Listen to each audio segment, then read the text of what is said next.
This Film is Lit, the podcast where we finally settle the score on one simple question. Is the book really better than the movie?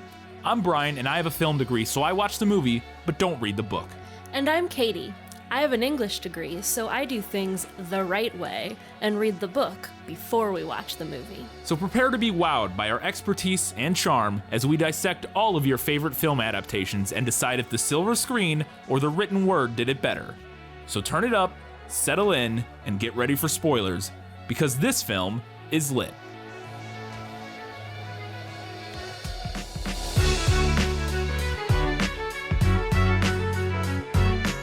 Legend has it, in the mystic land of Prydain, there was once a king so cruel and so evil that even the gods feared him.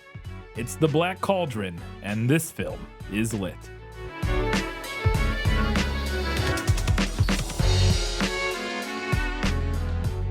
Hello and welcome back to This Film is Lit, the podcast where we talk about movies that are based on books, and in this case, 2 books.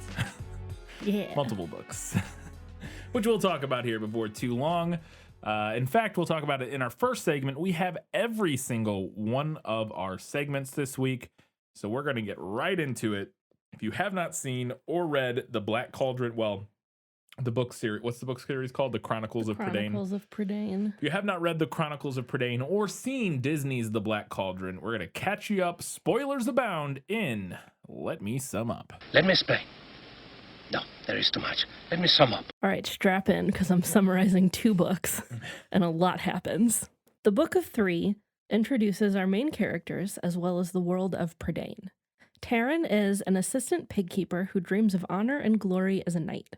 One day, his charge, the oracular pig Henwin, becomes frightened and runs away into the woods. Taran chases after her and bumps into one of Prydain's princes, Gwydion.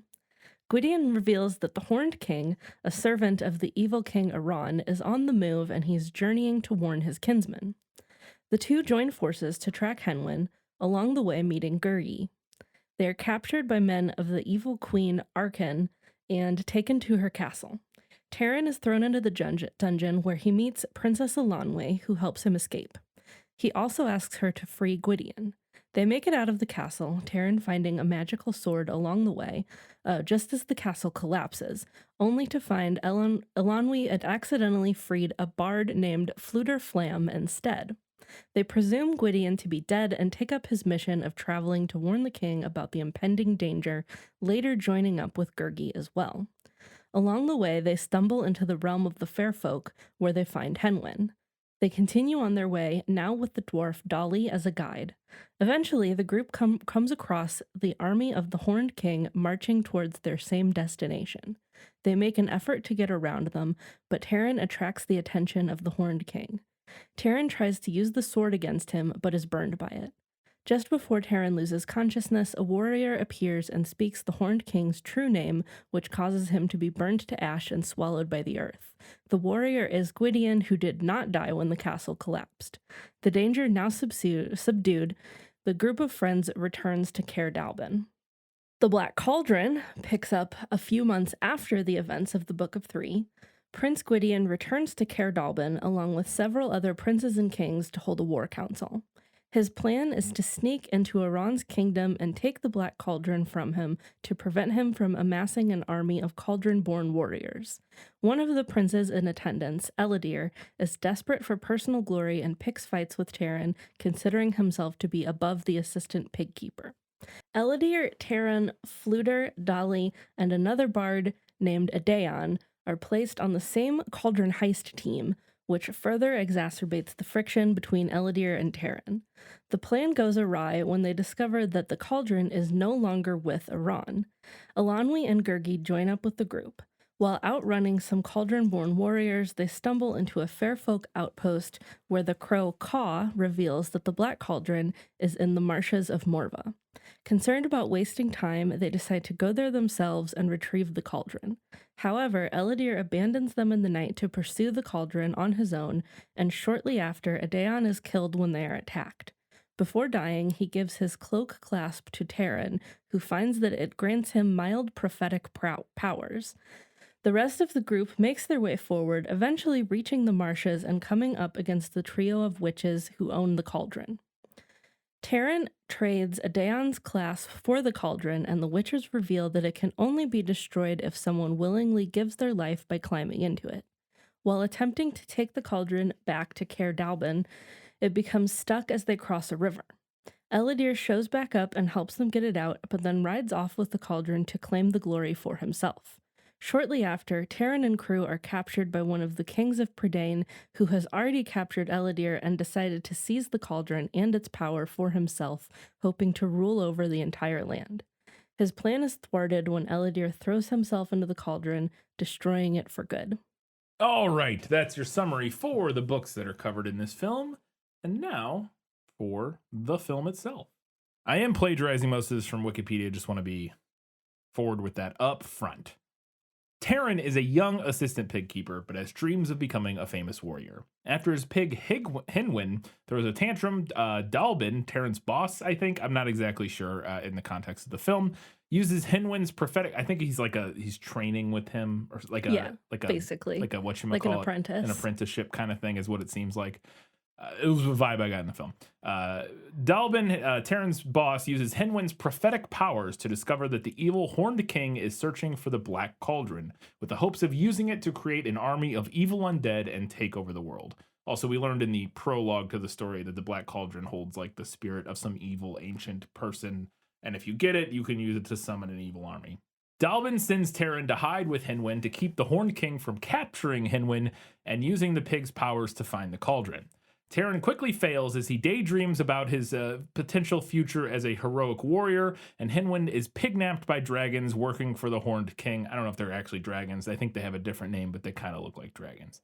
Taryn follows the creatures to the Horned King's castle, where he meets Gurgi, a pathetic little creature that wants to be friends with Taryn and eat his apples. Taryn finds Gurgi annoying and leaves him to sneak into the castle, where he is quickly captured by the king's forces and thrown into the dungeon.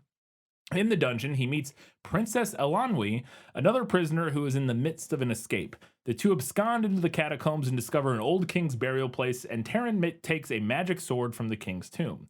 As they continue their escape, they team up with Fluterflam, the bard, and eventually outside the castle reunite with Gurgi.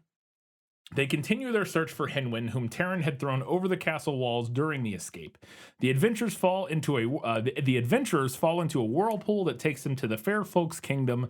The Fair Folks have Hinwin under their protection and promise to send Hinwin safely home. Taryn decides they must destroy the Black Cauldron, and the Fair Folk king sends his consort Dolly with them as a guide, as the Fair Folk say they know the location of the cauldron, which is the marshes of Morva. Our team arrives at the marshes of Morva, where the cauldron is being held by three witches. The witches offer to trade the cauldron for Taryn's sword. He agrees, and after the deal goes through, the witches reveal that the cauldron is indestructible and can only be defeated by someone willingly climbing into the cauldron and sacrificing their life. The adventurers are then recaptured by the Horned King's men, but Gurgi escapes yet again due to his cowardice. The Horned King uses the cauldron to raise his undead army, but Gurgi shows up just in time to rescue our heroes. Taryn then attempts to sacrifice himself to stop the cauldron, but Gurgi stops him and takes his place, diving into the cauldron and destroying its power. The cauldron then consumes the Horned King and his castle, leaving the evil defeated. In the aftermath, the three witches return, and Taryn offers them the inert cauldron in exchange for Gurgi. Gurgi is resurrected, Taryn and Elanwi kiss, and the four new friends head home. The end. That's the film. All right. We do have a Guess Who this week, so we're going to do that right now. Who are you? No one of consequence. I must know. Get used to disappointment. Okay. I believe that you can get all of these. Sweet.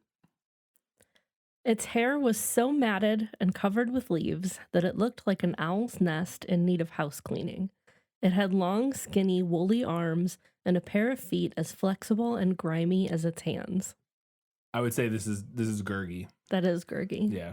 He's a furry little creature. Yeah, he is. So there you go. There's nobody else. I mean, I don't think there's any other characters that even could be really that our main character interacts with. She had, in addition to blue eyes, long hair of reddish gold reaching her waist. Her face, though smudged, was delicate, elfin, with high cheekbones. Her short white robe, mud-stained, was girded with silver links. A crescent moon of silver hung from a fine chain around her neck. This would be Elanwi, I think is how you pronounce that. Yes, it is Elanwi. He was tall and lanky, with a long, pointed nose. His great shock of bright yellow hair burst out in all directions like a ragged sun.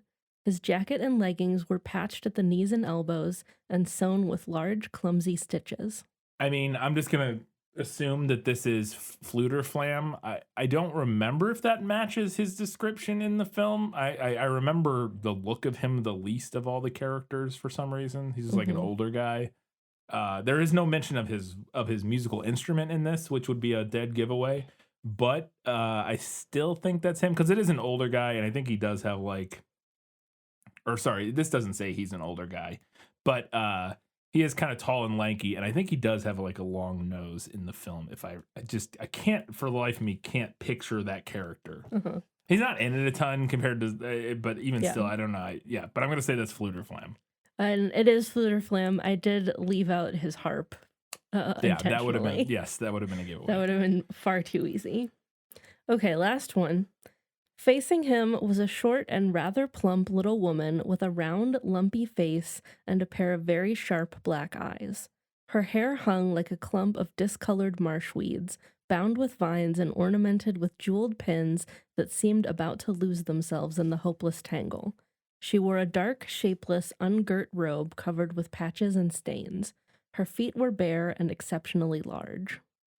I would assume this is one of the witches. There are 3 in the movie. I don't recall their names. I think they say them at some point. I would say this is probably the main witch lady. It's one of the witches. It doesn't really matter which one. They're kind of interchangeable. Like, in what way? Like, they're like... How do I explain this character? They're kind of like a triple goddess. Like they're 3 parts of one whole. Okay. So they're kind of like they have 3 names, but they seem to like shift identities. Okay. I think I see what you're saying. I think that makes sense. And because they do have 3 names in the movie, and they look very distinctly different in the film. Like each of them, like one is like taller and thinner, one is kind of larger. You know, they look different. But I couldn't tell you what any of their names were in the film, so I didn't. I can tell you their names later when I come across them in our notes. It's fine. It doesn't really matter. But it is the one of the witches or slash the witches. Cool. All right. Yeah, that was pretty easy. You were not incorrect there. That was fairly simple. All right, I have quite a few questions to see if we can figure out what was all from the book and what wasn't. Was that in the book? Nicholas Flamel is the only known maker of the Philosopher's Stone. The what? Honestly, don't you two read? Always got to start with just the basic premise, the basic setup. Is there, and I'm talking about here in the prologue of the film, we get kind of the setup of there's this thing called the Black Cauldron where there was this old evil king monster guy, whatever, whose spirit got banished into the cauldron. And then now people are looking for it so they can use it to take over the world. This is nothing like Lord of the Rings. What are you talking about? And I want to know if, and I'm not like Lord of the Rings, the only story to do that, but it's just, I wanted to know if that sort of setup, that the sort of initial kind of, world building setup of the prologue was the same thing going on in the story. No, not really. Okay. It's true because it is a series of books. So yeah. So the search for the Black Cauldron is the main plot of book 2, aptly titled The Black Cauldron. However, the plot is a bit different. So the main villain in the books is Aron Deathlord. He's our Sauron. Okay. For explanations purpose. Right. And he actually already possesses the Black Cauldron. Like, he already has it. And Prince Gwydion, who's kind of our Aragorn character. Okay. Who's not in the movies in any way. No, he's not in the movies in any way. Yeah. Singular, yeah. He rallies Prydain's forces to try to seize the Black Cauldron so that Aron cannot continue making undead cauldron-born warriors and, like, amass an army. Okay. However, when they go to do that, they discover that someone else has already taken the cauldron. And Taryn and crew then discover that the cauldron is in the marshes of Morva. That's where we pick up with the second half of the movie. And it's held by the Enchantresses Ordu, Orwin, and Orgok. Yes, those are the witches we talked about earlier. Also, I should have said this at the very beginning of the episode. I'm really doing my best with the pronunciations. I'm doing the best I can. Yeah, they're not going to be perfect. They're not going to be perfect. So these three were actually the original owners of the cauldron, and they had lent it out to Iran, and then they took it back from him because he had kept it for longer than they'd agreed upon. Okay. So they repoed it, basically. And the cauldron actually doesn't have much of a backstory, at least in the 2 books that I read.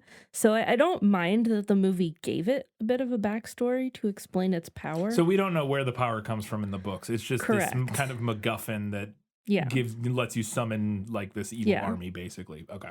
The cauldron itself comes from Welsh folklore, though. It comes from a story called Branwen, Daughter of Lear. The cauldron that can like bring people back to life. Okay. Although I don't believe it's evil necessarily in that story. Right.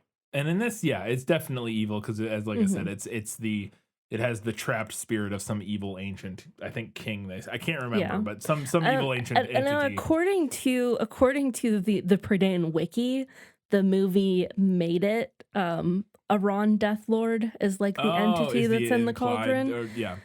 Although I would have to watch the beginning of the movie again because I would swear on my life they said a different name. I didn't even think they said a name, but maybe they did. But I don't know. But according to the Prydain wiki, that's what it is.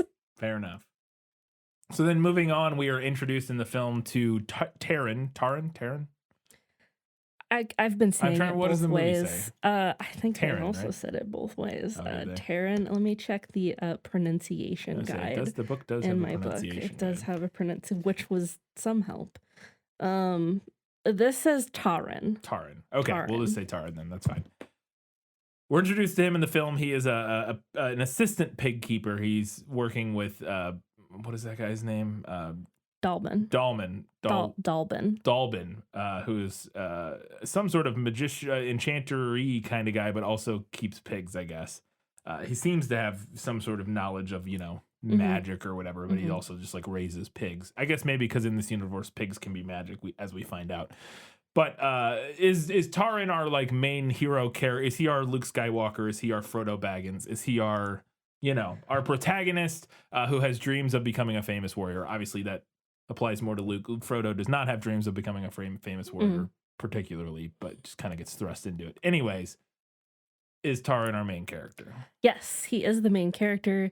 He's the protagonist of the entire series, and he does start out as an assistant pig keeper with big dreams of seeking glory and honor. Yeah, as a warrior. Yeah, the beginning of this, I've definitely felt like you can feel the what's the author with the story? I just had it and I lost it. The guy who wrote the book, literally wrote the book on the hero's journey. Joseph Campbell. Yeah. Yes. Yeah, you can feel the hero's journey pouring off of him at the beginning of the story. About as quintessential of a hero's journey type of protagonist as you could get. He's just walking around complaining about being a moisture farmer and buying power converters at Tashi Station and whatnot. Yeah, absolutely. So, speaking of the psychic pig, I want to know I assume this comes from the book. We're introduced to Henwin, who is the pig that we only see one pig that they're raising. I assume they have more, but there's a single pig that we see named Henwin. Oh, I thought they were saying like Henry at first, and they're saying Henwin, who is a pig that they're raising. But then we also find out that this pig is they say ocular.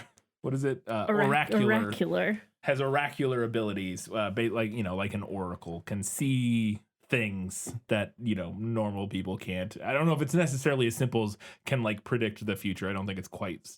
Even in the movie, I didn't get the vibe that it's quite so simple, but it can see things. It can somehow kind of like see the future and see future events and that sort of thing.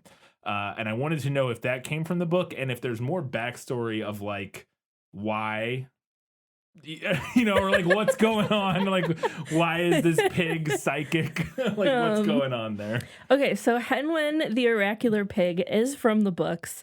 As far as I know, she's the only oracular pig. Okay. Though there's not like a herd of them. So she's literally she's one of a kind. The whatchamacallit from Charlotte's Web. The singular pig. She's some pig. What, doesn't that pig have a name in Charlotte's Web? Wilbur? Wilbur, that's it. Yeah. I just couldn't remember the pig's name. His name, whatever I haven't seen Charlotte's Web since I was like 3, so I don't. Yeah, but so it's a singular pig who is oracular. Yeah. She does have a little more backstory that I know of from the books. So we know that she was once before captured by Iran, and she was rescued from that situation before coming to live at Caer Dallben. And we also know that she's a bit older than an ordinary pig, perhaps immortal, perhaps. However, we don't really know like what her origin story is. Okay. Also, to go back to Welsh mythology, there is a pig character named Henwin that appears in the Welsh triads. But as far as I know, that pig is not oracular. Okay. And I just to kind of clarify my question here, because a lot of times with these questions, with something like this, when I'm asking if it's in the story and asking for expansion, what I'm interested in finding out is because in a movie like this, we don't have a lot of time to kind of world build, especially in this. It's like the shortest possible movie. It is like 80 minutes long. And we're racing through it. And everything is flying. And so I don't, little details that would be fleshed out in the book. Basically, I was trying to figure out, like, okay, is this a normal thing in this world that this pig is psychic, like, or that animals, like, is it very unique that this pig is psychic? Is it kind of uncommon but not unheard of that there's psychic animal? You know what I mean? Like, what is the world of this universe? I would put it at uncommon but not unheard Okay. of. Yeah, that's what I was trying to figure out, because the movie doesn't really give you any sort of framework to know, like, is this pig literally the only thing in the universe that can see the future? Like, is this a chosen pig, or is it like not uncommon for pigs to have like some sort of psychic ability, or animals of some, whatever? I read 2 books out of this 5-book series, and as far as I know, Henwin is the only psychic animal that I know of. Yeah. But magic exists in this universe. Obviously. So yeah, you never know. It could be. Yeah.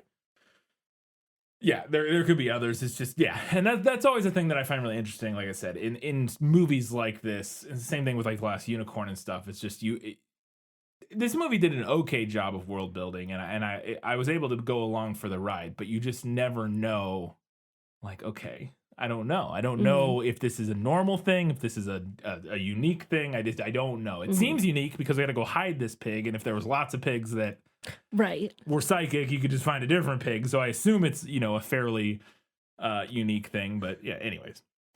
Speaking of hiding the pig, that's the next step of this. Is Dallben is like, hey, the pig. The pig like freaks out, has like a kind of freaks out, and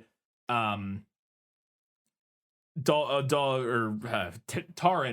takes the pig in, and Dallben like has it do a psychic thing where, and it sees the future by basically they use like a basin of water. It puts its nose, like its snout, in the water, and then you're able to see visions basically in this basin of water, and they see that the Horned King is looking for the Black Cauldron. And this is what kicks everything off. And after they see that, Dallben is like, if he finds out about Henwin, or tries to get Henwin, if he gets Henwin, he can use Henwin to find the Black Cauldron because of Henwin's power. So we need to hide Henwin. Keep it secret. Keep Henwin secret. Keep Henwin safe. And we literally get the scene from the beginning of Lord of the Rings where Gandalf busts in and is like, here, take it, go. Boom. And kicks him out the door. And I wanted to know if the book was similar to that. Okay, so I did a lot of comparing to Lord of the Rings while I was reading this book. I compared it to you out loud. Yes. I compared it a lot in my notes. And I will continue to do so because there are similarities, and Lord of the Rings is going to be an easy point of reference for you and for many of our listeners. However, This particular line and scene is not from the books at all. Interesting. Yeah. Dalbin does not send Taran away to hide with Henwin. The story proper begins when Henwin runs away from Caer Dalbin because she senses the Horned King approaching, and Taran runs after her, and then he bumps into Prince Gwydion, aka Aragorn, along the way. And it wouldn't surprise me actually if the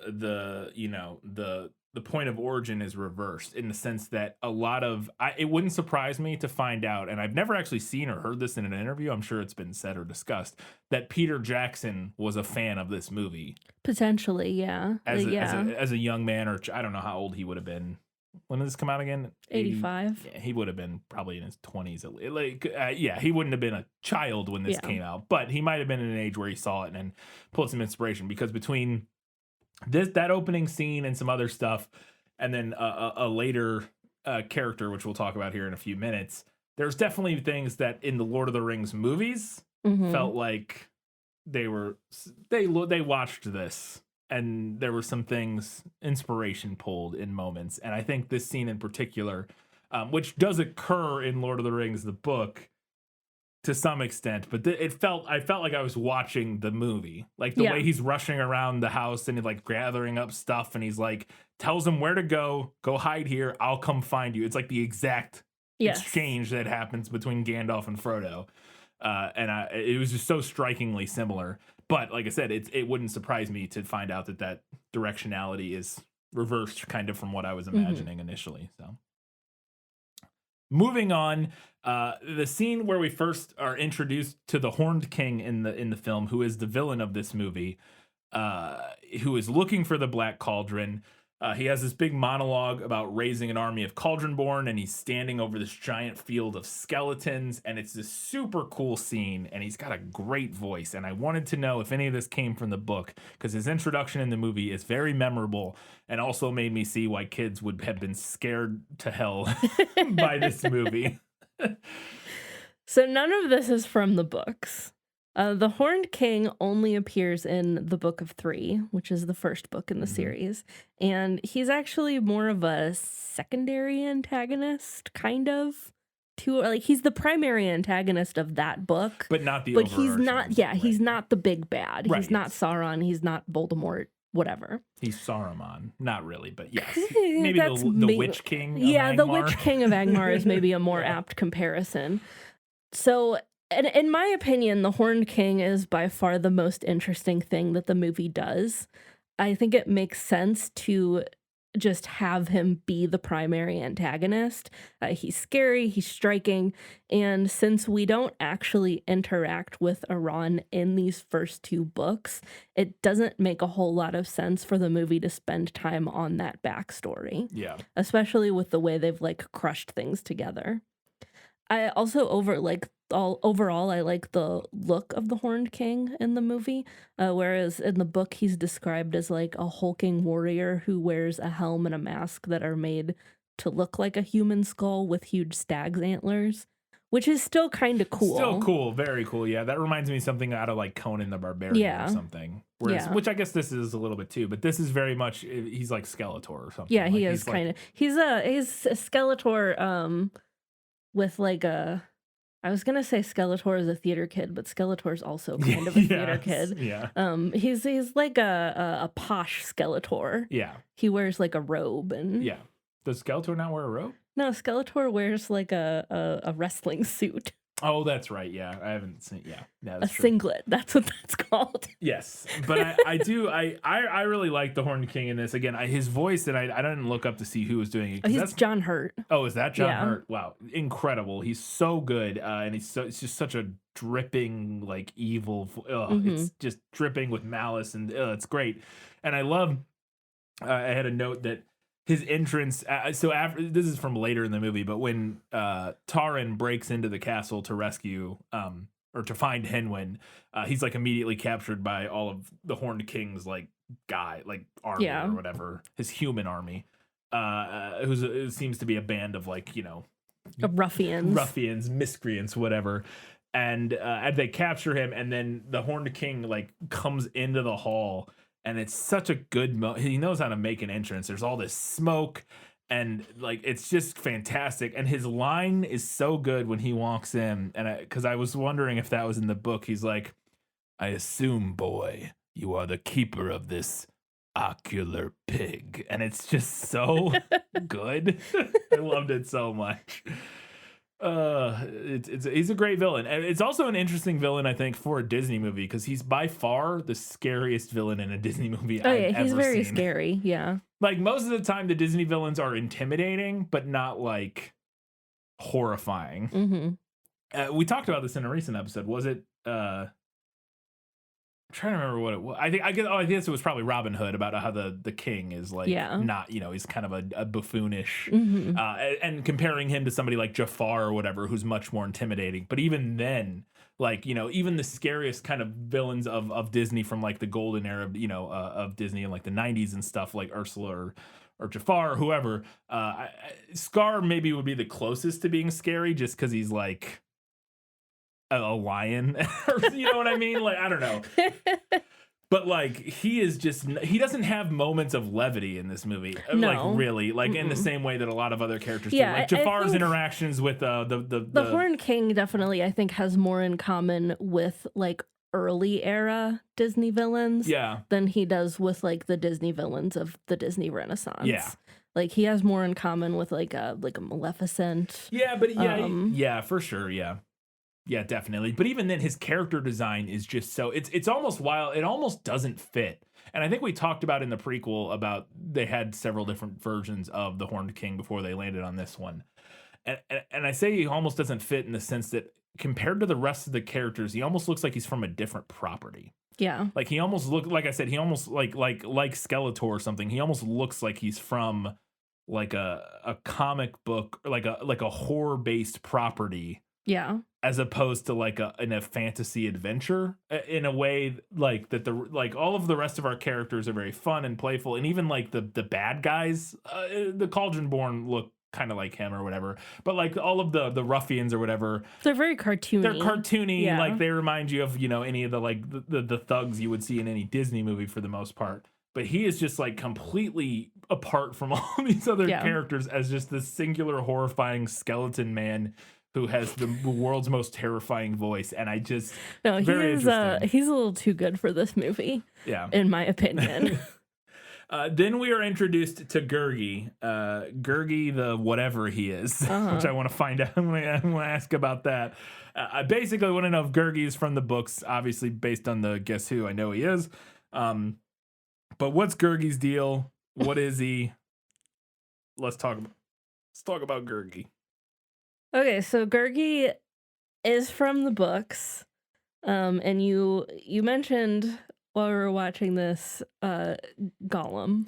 Yes. So the thing as soon as you started talking, I was like, this reminds me of something, and it took me. I couldn't place it, and I was like, it's some character, and then you were like, well, he kind of sounds like Gollum, and I was like, oh my god, no, that not kind of. He sounds exactly like Gollum. And I don't know if you saw this anywhere when you were looking up fun facts for the movie, but on the Wikipedia page for the movie, I think it said that Andy Serkis uses him as a point of inspiration for Gollum. Would have to have. Yeah, I did not very see similar. That. I did not see that anywhere, but as soon as I heard it, I was like, well, 100% Andy Serkis. And this is what I was talking about earlier with the other thing that those movies pulled from this is that 100% Andy Serkis saw this character and he's doing this voice. Yes. He's literally there's subtle differences, and I would say that Andy Serkis' performance is more fleshed out. It's more nuanced. It's more elevated. It's a better performance, but it's very similar to the tone. And Gurgi is, in my opinion, a little more Smeagol than Gollum. Yeah. Sorry. Yeah. When I say Gollum, I mean the entirety of that. Yes, you're right. It is more Smeagol than Gollum, but sure. The voice, the bubble in the throat kind of thing that he's doing is exactly. Oh, it's almost identical. Yeah. So, like I said, Gurgi is from the books. He does speak in a way that's similar to Gollum, even without the vocal inflections that we noticed in the movie. He always refers to himself in the third person, and he uses twinned or rhyming phrases like munchings and crunchings, slashings and gashings. Yeah, even beyond how the voice sounds, the manner in which he talks is very similar. But that is mostly where the similarities end between the book and the movie. And if you're hoping to find out exactly what Gurgi is, you're going to be disappointed. I wasn't necessarily I didn't necessarily need to know exactly what Gurgi was. I had a feeling it was just going to be like he's this little weird creature. Yeah. Like, okay, fine. So the movie's version of Gurgi kind of looks like a little dog. Like he's like a little dog-like creature. Kind of. In the books, he's more like a Sasquatch-style cryptid of some sort. Okay. He's human-sized and human-shaped, but he also has more like ape-like attributes, like he being covered in fur and having more flexible feet, like I mentioned in his description. Movie Gurgi's covered in fur. Well, yes, but sorry, just the way you said it. Yeah, I thought you were saying as compared to the movie. The movie Gurgi is covered in fur. Right, but this is in a way that doesn't look like a little cute little dog. Okay. Because to me, my point. Sure. To me, the thing he reminded me of is I actually thought he was a little ape-like in the movie. To me, he reminded me of like a sloth, but like a very agile sloth, like who walks on 2 feet because he is bipedal and he occasionally walks on 4 feet, but he can be bipedal. I don't think he's too far off from like just based on what you're saying here. That doesn't sound too far off. It just sounds like they shrunk him. To me, they definitely shrunk him. They just made him bite-sized. So the movie's Gurgi, in my opinion, pretty useless. I think he's definitely there because they wanted a cute character to sell plushies. That's definitely why they shrunk him. They're definitely like we want tiny little cute animals so we can sell tiny little cute animal toys. Yeah. Book Gurgi is a skilled spy and can hold his own in battle. He knows how to fight. He's not useless. Interesting. Well, he's not cute and not cuddly. Okay, well then we'll definitely have to discuss that later because the whole arc of this film, like the main character arc of this film, there's two. It's Taran and Gurgi. Yeah. And I'm really interested to see how that ending lines up with the book, with what happens with Gurgi at the end. Finding out that he's not sort of this useless kind of, goofball that he is in the movie. I'm interested to see how the end of the movie plays out in comparison. Or how the end of the book plays out in comparison to the end of the movie.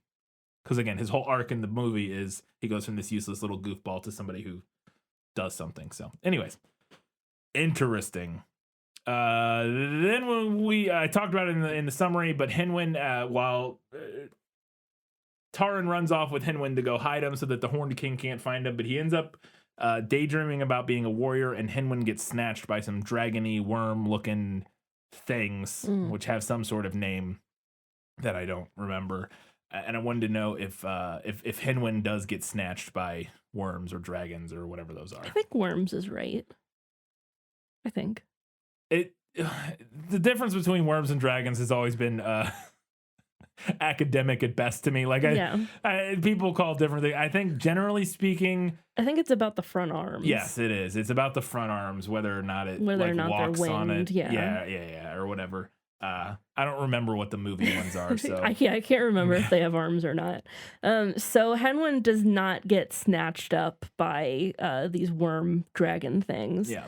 So the worms are the movie's version of the book's Gwithaints, which we do hear the Horned King call them at one point in the movie. Yeah. But the Gwithaints in the book are actually huge birds of prey. They're like big eagles. Oh, okay. And Iran uses them or whatever. Kind of, except evil. Evil, yeah. Iran uses them as his spies and his messengers. And I totally get what the movie was going for by changing them to dragon-like creatures, but I do think it ended up a little generic. I mean, yeah, they're fine. I didn't have any problem. They're just kind of, they are generic, but they're generic in a way that I thought was fine. Like, it's just evil dudes, dragons. I just think the book's more interesting. Yeah. No, I can agree with that. Taran is then captured in the as I mentioned, he tries to break into the the Horned King's castle to find Henwin and is immediately captured because he's terrible. He's just a little kid who doesn't know what he's not a little kid. He's like a teenager, but doesn't know what he's doing. He like stumbles off a ledge in the movie and is immediately captured and thrown in the dungeon. But while he's in there, within a pretty short time, a little trapdoor opens and Princess Elanwe shows up and she's like, "Hey, I'm getting out of here. Now I'm escaping. You want to come with?" And I was like, what is this woke garbage? I've been assured by many people online that back in the day that men used to save the women and not the other way around. But apparently in this movie, the woman is saving the man, and I won't stand for that. But I want to know what. Guess what? It's even older than a 1985 That's movie. true. Yeah. Because the same thing happens in the books, which were published in the 60s. Yes. So is he rescued by Princess Elanwe and from the dungeon? Yeah, he does. He ends up in a dungeon and he is rescued and led out of the castle by Princess Elanwe. There you go. Suck on that. But I also want to know if this exchange specifically came from the book because I thought it was really good. When she shows up, Elanwe says, "I'm Princess Elanwe. Are you a lord or a warrior?" And Taryn's like, "No, I'm an assistant pig keeper." And she's like, "Oh, what a pity. I was so hoping for someone who could help me escape. Oh, well, if you want to come with me, you may." And then they leave. And I love that. It's a great exchange, but it is not from the book. Mostly because Elanwe isn't there for the same reasons that she is in the movie. Oh. So in the book, they are not in the Horned King's castle. They are in the castle of this evil queen, Queen Akron. And That's Elanwe. not how that's No, it's not. But I checked in the pronunciation guide. Yeah. And so Elanwe. Just for the listener at home, it's spelled like Archin. Yes. As written here. Akron, Yeah. Queen Akron, and Elanwe actually lives there, and she thinks that she's there to learn magic from Akron. And you find out in a later book that this was a lie, but that's not super important right now. But anyway, she hates Akron, and she's always looking for ways to like undermine her. So she helps Taryn escape because she knows it's going to irritate Queen Akron. And then she continues along with him because the entire castle collapses. Okay, so this is all very different than the movie. They just took this moment of her helping him escape and like and pulled it and put it into this. Okay, because as I say, that character's not in here. This castle does not collapse nearly right now. I mean, it does eventually. It does eventually, but not in this moment. But as they continue their escape, they then run into Fluterflam, who is an old man who is a bard, and he's very silly. And I wanted to know if they collect a team in the same way, and if one of those team members is Fluterflam, the old bard. So Fluterflam, who has my favorite name. It's a great name. He is from the books. He is a bard. He does have a harp whose strings break when he embellishes on the truth. Oh, I did not get that from the movie. I thought, I mean, because that's a pretty classic like moment in an animated movie like that. Just that like when somebody like a person, I don't know. I feel like this is a classic kind of jokey trope. Yeah, in a movie. like a little comedy, like beat. a little boing, like the spring just bursts, and it happens like once in this movie, and he is lying or saying. I can't remember what he's doing in the moment when that happens in the. Yeah, the movie. strings break when he lies or when he like exaggerates. Right. Yeah. I think, like I said, I think we only see it happen once in the movie, maybe twice, and I did not connect that was why that was happening. It just felt like a visual gag as opposed to like an. No, I do think it's really interesting though, because I think it's really funny the idea of like essentially like a bard who can't embellish on the truth. Yeah. I think that's really funny. It is very funny. It's like their whole point. Yeah. So like I said, he is a bard, but it's kind of similar to Gurgi. That's kind of where the similarities end. So in the books, he's not old. He's not particularly cowardly. He is a little bit ridiculous, but in a different way than he is in the movie. He's kind of just like flamboyant. Yeah. And over the top. And he is actually the king of a very small kingdom in Prydain, but he prefers to wander around and be a bard. Fair enough. So I think I would prefer that as well. Yeah, I think so too. Well, they continue their escape. Well, at this point, I guess I don't remember how they get, because it's only the two of them in this tomb. Yeah, at this and point. then while they're trying to get out of the castle is when they see Fluter Flam. Okay, I guess I just got the order of this slightly reversed. I don't know how I would have done that because I wrote these questions while I was watching the movie. I'm not sure how I would have done that, but whatever. So at some point during the escape, they end up down in these catacombs beneath the castle, and they discover this old dead king's tomb, and Taran pulls a sword out of the clutches of this dead king, and this thing has a mind of its own. It like flies around and can like fights people for him. It's also super magical. Well, beyond fighting for him, it also like one of the guards tries to like hit him, and the sword blocks it, and the axe like explodes or whatever. Yeah. So it's a very magical sword, and I wanted to know if Taran has this same magical sword that he steals from a dead king's tomb. Is that Aron's sword or not Aron? Whatever the evil, what is his name? No. Aron. Aron. Yes is the answer to your question. Yeah. He does take a sword from a dead king's tomb. The sword is called Dernwyn the Black Sword. Okay. And Taran, like he does take it out of a royal tomb.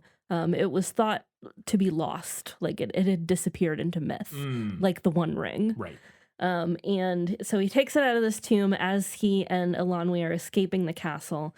But unlike in the movie, he doesn't actually use the sword during the events of the Book of Three. Elanwe actually takes it from him and won't let him have it because she recognizes that it's magic. And she's like, we don't know what's up with this. Mm-hmm. It could be dark magic. It could be cursed. Yeah. So you don't get it. I'm gonna hang on to it and not let you use it. And that ended up being a good call because close to the end of the book, he does try to wield it in like an emergency situation, and it ends up like burning him. They also have an exchange that I really like as they're like leaving the castle, and he's clutching the sword. And Elanwe like looks at him, and she's like, "That's the sword the king was holding," and he's like, well, naturally, it should be the best one, shouldn't it? I mean, he's not wrong. Yeah. And it was the best one, to be fair. Yeah.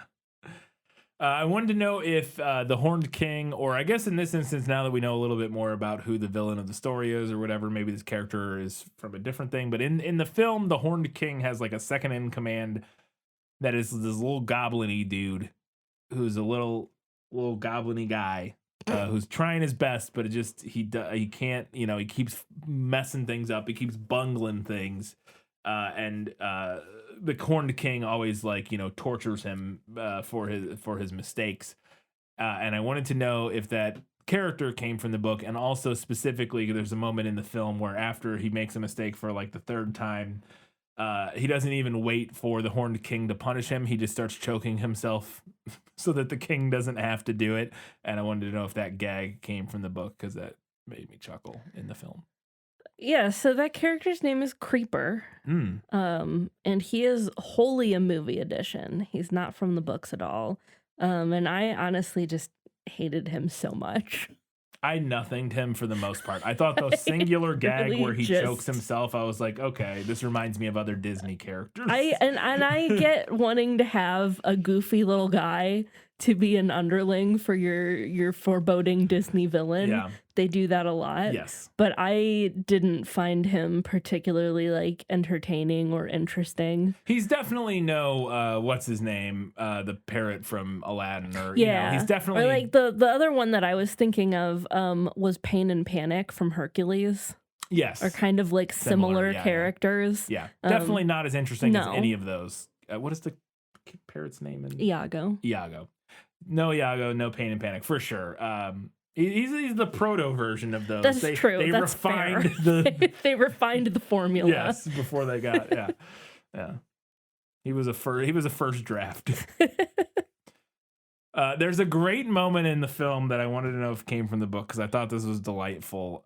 Is that there's this moment where they're escaping. I think they're in the tunnels or something, and there's using the sword, and she basically says something about the sword, and Taran is like, what does a girl know about a sword anyways? And Elanwe is just not having it and absolutely dresses him down in front of everybody, and it's amazing. And I wanted to know if that came from the book. She actually does that all the time in the books. Okay. Elanwe absolutely does not take Taran's or anyone's bullshit ever. So we had a patron, I think it was a patron over on Patreon, who commented on our prequel post about how Elanwe is one of the strongest female characters portrayed by Disney up to that point, which I agree with. Yeah. But what is also interesting to me was that if you're comparing her to like the Disney princesses that predate her, yes, absolutely. If you're comparing her to her book counterpart, don't get me wrong, she's fine in the movie. I liked her a lot in the movie. But this particular scene is the closest that the movie gets to capturing what she's like in the book. Okay. It's more consistent throughout the book, I guess is what I'm saying. Yeah. Also in the book, she is an enchantress. She can do some magic. Yeah, she doesn't seem to have that ability in the movie. She has the little bauble, like the glowing ball. Oh, right. It doesn't really do anything. Which, though, does it? yeah, the movie version of it is a little different. In the book, it's a thing that like only she can do. Whereas I feel like the movie implies that it's like its own entity, which is not really the case in the books anyway. Yeah. She can also wield a bow and arrow. She can hold her own. I adore her.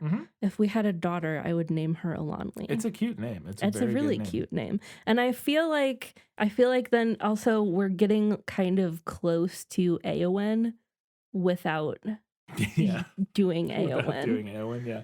No, I think, I mean, it's not the only time in the movie where she does that. Again, the question I asked earlier about where she's like, hey, are you a warrior? And he's like, no. And she's like, fine, I guess you can come with me. Yeah. It's a similar, but those are like maybe the only two moments of that I recalled. And yeah, she doesn't have a lot of moments in the movie to kind of shine. Yeah. But I liked her a lot. I like her in the movie. I don't think the movie does a terrible job with her character, but I think so much more in the there's so much more in the book, and her characterization is far more consistent across the board in the book. Yeah. And I think that would probably be true of all the characters, just based on the movie from what I've seen of the movie. And I have notes about this later, but that was definitely like, it was both the strongest and weakest part of the movie, but we'll get into that later. So does our after they escape the castle, they then set off to try to find Gurgi finds Henwin's footprints in the movie and is like, oh, maybe we can follow this and we'll find Henwin. And it leads them to like a pond, and then they get sucked into this whirlpool in the pond and sucked down into the fair folk world. I wanted to know if that came from the book, because that was a fun sequence. That is actually directly from the book. I feel like that's the only time I get to say that. But Taran decides to take a shortcut past a lake in the Book of 3, and they all get sucked into a whirlpool, and they end up underground with the fair folk. Interesting. Yeah, no, I like that sequence, and I have notes about it later, but I also really liked the look when they were in the fair folk, like the world underneath or whatever. I have a note about it later. We'll talk about them. Fair folk tell them, hey, we know where the Black Cauldron is. It's in the marshes of Marva. You should go there. And then they send Dolly, who is like the king of the fair folks, like, like advisor or something. Steward or something. He sends them with them as like a guide, basically, and he leads them to the marshes of Marva, or whatever it's called. And when they get there, they find this house that, or like little hut that has a bunch of cauldrons in it, and then the witches show up, and there are these 3 witches, and they have possession of the cauldron. Wanted to know if these came from the book, obviously based on the Guess Who section. They do come from the book, at least in some capacity. But so there are the 3 witches. Does one of them fall deeply in love with Fluter? And does Fluter get turned into a frog and fall into her cleavage for an uncomfortable length of time? Because man, frog is swimming in that cleavage for like a while in the film in a way that I was like, what are we doing?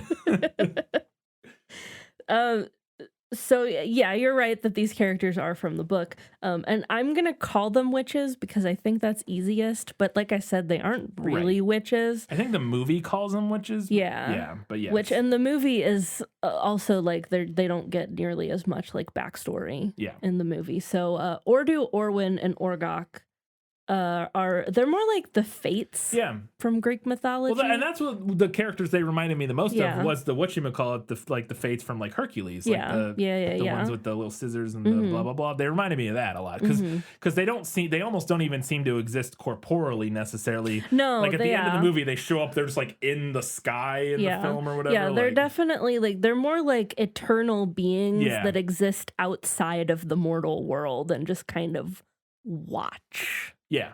Yeah, Because they don't really have a morality. Like when Yes. we meet up with them in the book, they lent the cauldron to Iran Right, so they were that like, he could "Whatever." use it, and Yeah. they don't have any problem with Yeah. that. They're like that, and Taran is like, well, don't you care about all of the harm that he's causing? And they're like, Meh. well, care isn't really a thing that we experience.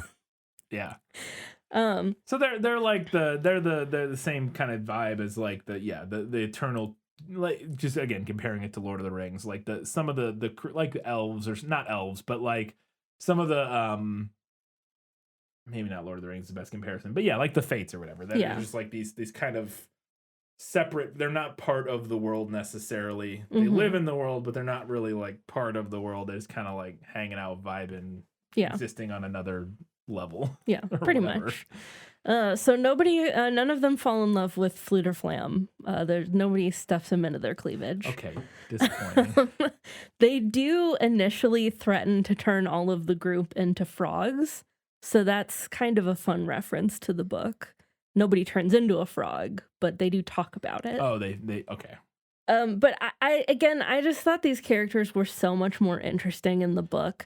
And I don't even think they're necessarily uninteresting in the movie. But again, I think they ended up feeling like pretty generic. I would to agree me. with that. That I 100% agree with. Yeah. In the movie, they're just like They're kind of a these plot like point. They're screechy, ugly, stereotypical witches. They're also kind of reminiscent of Mad Madam Mim from The Sword and the Stone a little bit.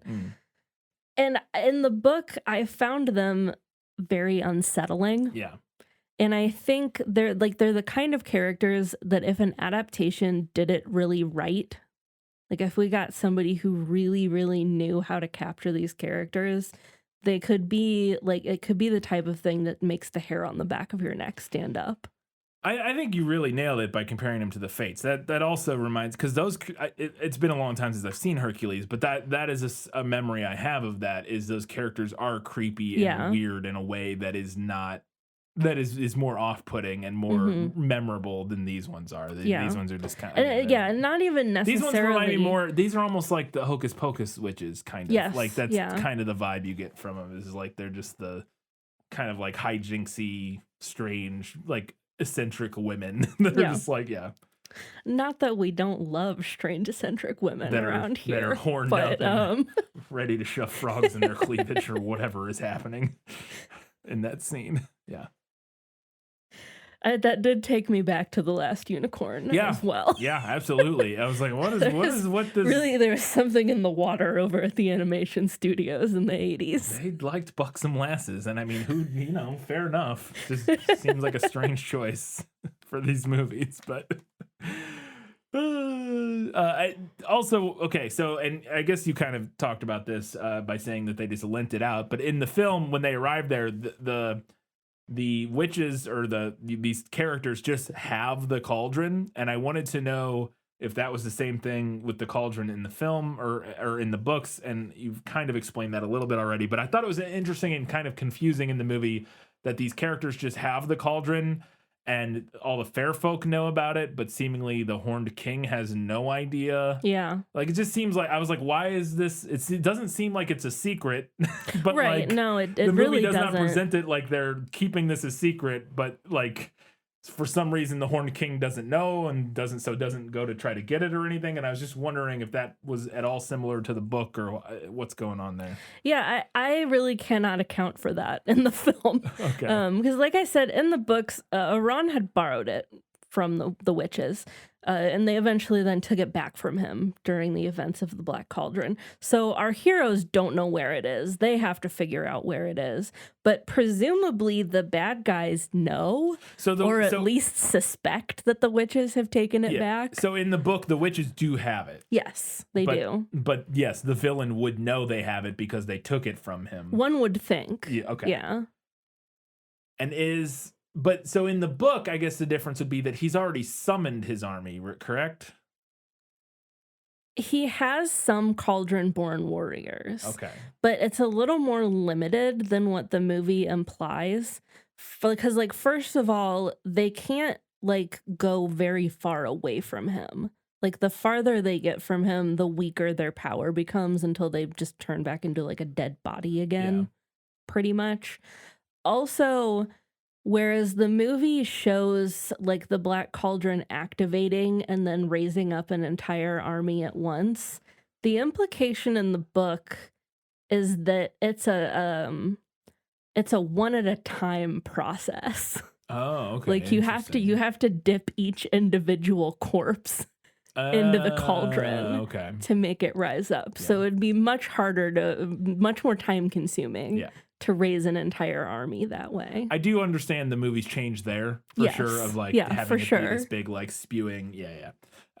Okay, which we're gonna get to in just a second, but that's interesting. So in the, just to clarify, in the book, does Aron does he want the cauldron back? Yes. And why? To make more soldiers? Make more. Okay. Yeah. He just wants more. And so it's a similar idea, but he already has had it once, wants it back to make more, and our people are also trying to get it. The movie just kind of streamlines that into he needs it to make this army without having already Okay, that makes sense. I was just trying to clarify exactly the differences there because I was a little confused.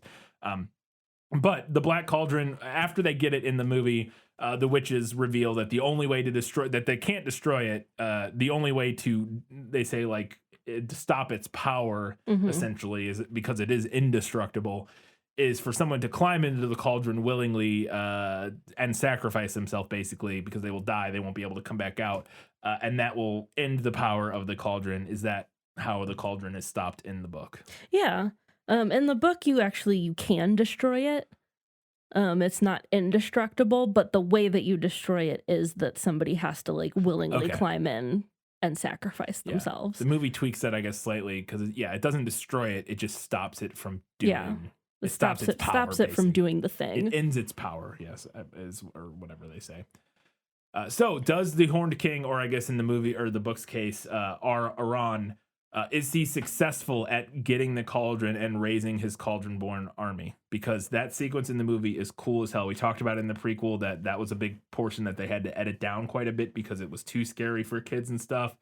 And I can see why, but that sequence is hella cool in the movie. Yeah. There's all this super cool green smoke that to me looked real, looked like practical smoke. Yeah, it looked pretty cool. That they were shooting like over some sort of like green screen or whatever, and or blue screen or whatever, and then compositing in over the animation. It was like super vivid and vibrant and just very gnarly and cool. But does the Black... Sorry, not the Horned King. Does Aron or the Horned... Whatever. Does the villain trying to get the cauldron and succeed in making his army? No. Okay. No, he doesn't. So I did mention he already had it. And he does have some... they call them cauldron-born in the book. They call them in the movie, these cauldron-born warriors. But like I said, their power is limited. Yeah. And he doesn't have like an unending supply of them. But by the start of the second book, his power is increasing, and the danger of him having like a full-blown undead army that actually can march across the land is very real. Hence the plan to get the cauldron away from him at the beginning of book 2. But he does not get it back before it's destroyed. What happens at the end of book 2 is that they get the cauldron from the witches.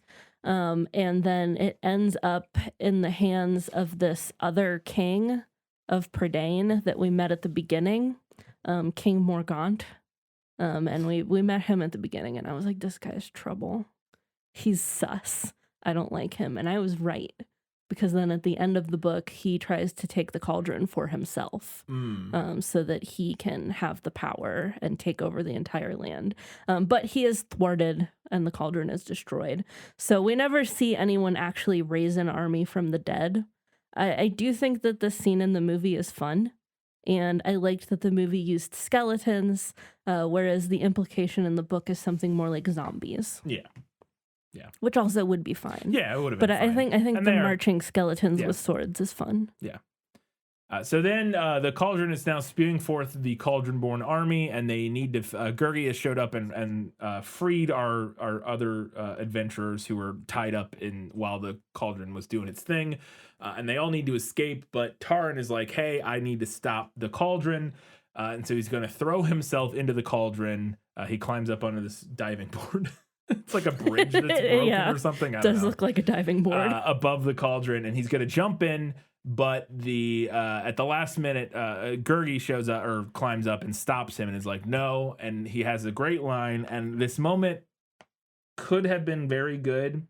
And I think it's okay as is, mainly because it's just a good line. But I think it could have been earned in a way that made this really hit. And it didn't. But he turns to Taran and says, Taran has many friends. Gurgi has no friends. And then he throws himself into the cauldron, or he has some other part, or he says something else with that, but something along those lines. And so he throws himself into the cauldron, sacrificing himself, which kind of wraps up his cumulative story or character arc, which has been that in every encounter previous to this, anytime trouble has kicked off, he has skedaddled. He is a coward in his own words. He's like, anytime something goes wrong, he just bolts and gets out of there and abandons, the friends that he so desperately wants. He leaves them because he's scared for himself. And in this moment, he overcomes that, and he's like, I have no friends, but I can do this for you, and you can stay with your friends. And he throws himself into the cauldron. And again, were the moment built up better, even a little bit better, I think this would be an incredible moment. As is, it's still okay. Does it come from the book? Not really. Gurgi is not the character that does this in the book. There's a character in book 2 who is not in the movie at all.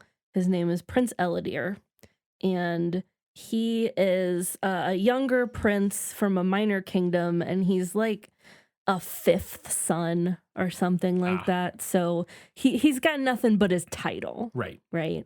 And he is obsessed with gaining personal glory. I think he was maybe the prototype for Zuko from The Last Airbender, because he's always screaming about honor. So his whole arc is unlearning that, and that culminates in him sacrificing himself to destroy the cauldron. Similar to what we see Gurgi do in the movie, but not exactly the same. I think, it's also, he was the inspiration, at least, and maybe it's similar. I guess it's similar, because that's Prince Elidyr's arc sounds similar just to Taran's arc. Maybe it's not glory, but Taran wants to be this famous, fantastic warrior, and he wants this sword because he thinks it'll allow him to become this like famous warrior, and he wants to be this big brave warrior. And his arc is kind of unlearning that he needs to do that, or realizing that he doesn't need the sword, doesn't need to be a warrior to make a positive impact and stuff like that. And I guess it sounds vaguely similar. It's similar. That's also, to be fair, that's also kind of Taran's arc in book 1. Yeah. So he just has it a little more figured out than Prince Ellidyr does at this point. Yeah. And I could also see the idea that there's a slight difference where maybe Ellidyr is more like specifically like personal glory, want to make a name for myself. Whereas I would say Taran's is slightly less about like fame and glory and more about like being a hero, which is a slight difference. It is a slight difference for sure. But yeah.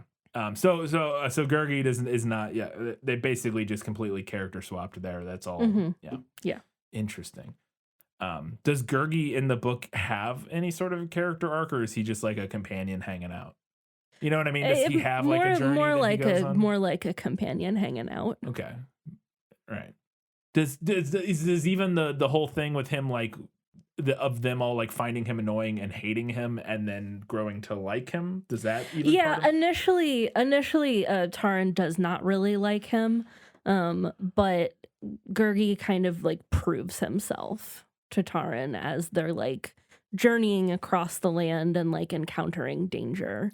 So so interesting. So it's a similar idea where Gurgi in the book proves himself to Taran and kind of they become friends, I guess. Mm-hmm. Whereas the movie takes that and has that all be in this one moment of sacrifice. Yes. Proving, that he is and it's interesting. I don't mind the movies. I do like the movies, what they did with Gurgi. I just think we didn't have enough time. I think I agree. Yeah. And I had a note about it in a couple questions here, but yeah, the ending falls a little flat for me, and I think it is because the relationships between the main characters don't really have enough room to breathe and develop. Yeah.